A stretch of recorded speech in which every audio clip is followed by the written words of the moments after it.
Ito po yung kwento ng love story ko, kabayan. Nung dati po kasi nung pag-relocation namin ng Bulacan, may nakilala ko isang babae diyan, taga Navotas.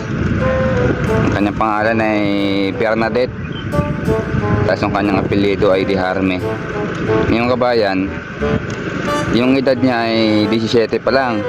Child abuse kasi ako po 23 years old na po ako noon Ngayon, nakakatuwa lang kasi dinaan ko siya sa paliligaw na love letter, kabayan.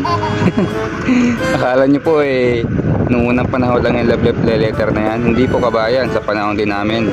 Ang nakakatuwa lang nung, kabayan, kasi yung aking love letter talagang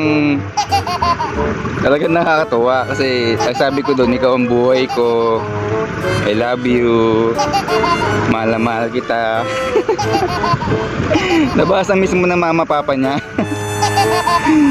Ngayon, kabayan, nabalo yung babae na yun kasi pinapabili siya ng kanyang papa ng magic sarap, hindi bumili.